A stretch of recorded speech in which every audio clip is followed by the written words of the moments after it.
Learn how to sew this beautiful and practical denim tote bag step by step. Hello my loves, I welcome you back again to my channel. If this tutorial sounds interesting to you, kindly watch to the end and please do me well to subscribe, like, comment and share this video.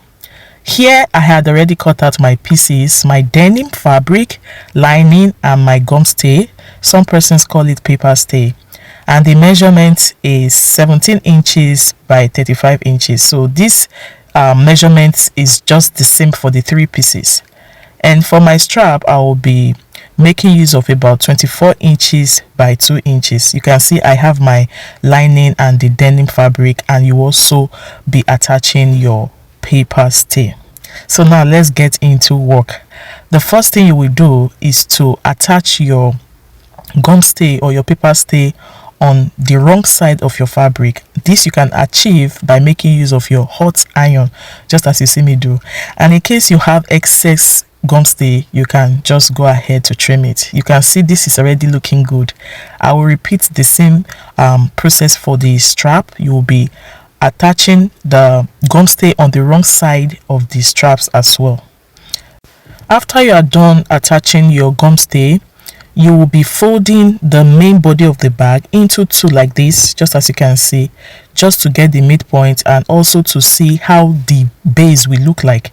So here I was just trying to get that fine line then before sewing on the sides. So depending on your sewing allowance, you can decide to sew at 1 inch or half an inch depending on the seam allowance you've added. But for me, I just added about half an inch for sewing. So for you to be able to sew your work neatly, it is advisable you pin down your fabric this way and thereafter take it to your sewing machine and stitch at half an inch or 1 inch.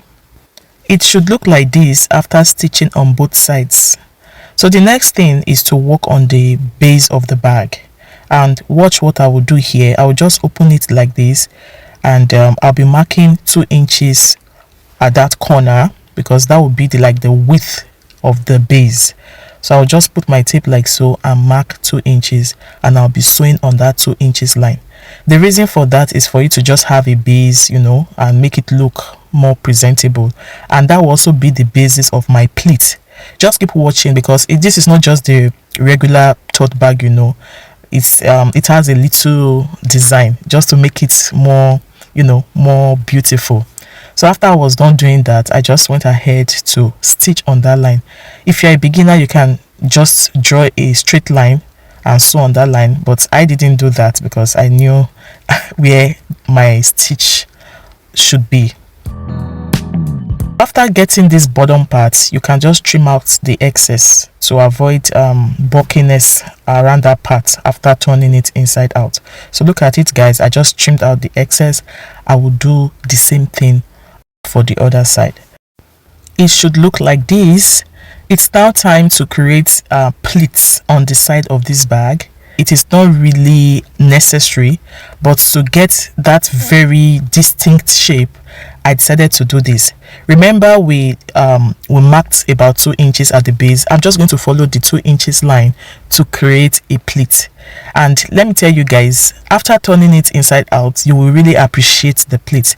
So I will do it on the two sides, like 2 pleats on one side, 2 pleats on the other side. And when you are creating this pleats, make sure your hand is straight because we need that very definite shape tote bag. I hope you understand what I'm trying to explain. So I'll pleat this side and I'll pleat the other side. Just the same thing I did for this denim fabric, I will be repeating the same process for my lining. After creating the pleats, when you turn it inside out, it should look like this. You can see the pleats on the two sides. You can go ahead to give it a good press. You can see it's looking very good. So if you marked about 3 inches at the bottom, then your pleats should follow the same line as the width of the base. Hope you understand. I will just be turning it back again to the wrong side while I work on the lining.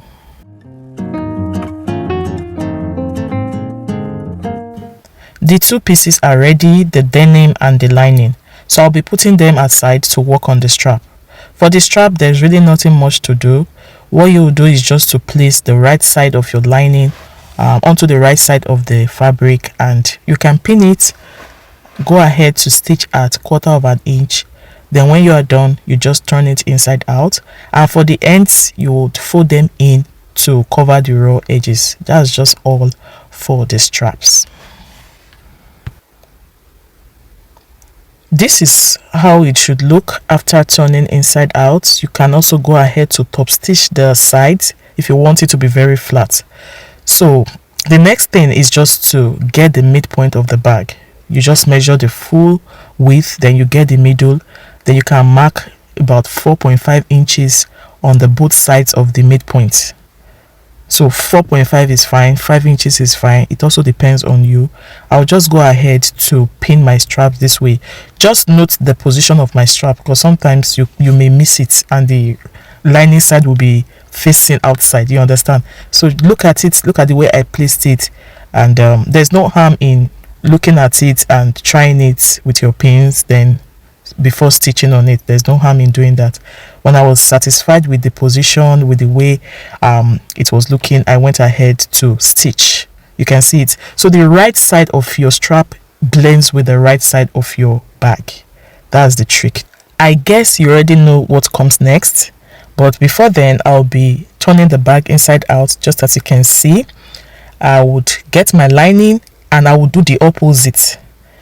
In this case, the right side of my denim is facing outward, but for the case of the lining, the wrong side of the lining is facing outward. It's good like this because this part can be very confusing for beginners. So just note this trick now. Right side facing outward for the main bag, wrong side facing outward for the lining. Then you just place it like this. Put the main one inside the lining and make sure the seams are well aligned. You see, this part is very important. Make sure the seams are well aligned. In my own case, it's not just seams alone. I have pleats, so everything should just align.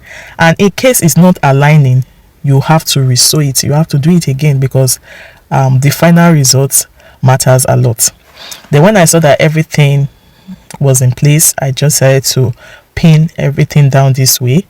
Also note the straps. The straps are inside. I know you'll be wondering, how are we going to turn it inside out? Don't worry guys, I will loosen a part, like a side, to turn inside out. I just decided to stitch it fully so that I don't have excess fabric or excess allowance. So just pin it.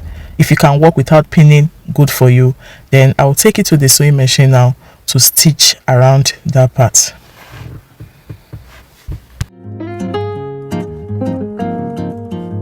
After stitching, I went ahead to loosen a part of the lining. You can choose any part of your lining. The essence of this is just to turn it to the right side. 3 inches opening, 4 inches opening is not bad. So you can see how it's looking. Then when I was done flipping to the right side, I just went ahead to close the opening. Very easy. So like this, we have made a tote bag, a denim tote bag. Very stylish, very easy. But I didn't stop there. In order to make that part relaxed, I just went ahead to iron it nicely. To get that perfect finishing, you can go ahead to top stitch. You can do this at 1/4 of an inch. It makes it look more presentable and more professional. I hope you learned something from this tutorial. If you did, kindly give it a thumbs up. Do not forget to share this video as well. You too can try this DIY at home and share your experience with me in the comment section. Thanks so much for watching, and I hope to see you all in my next video. Bye.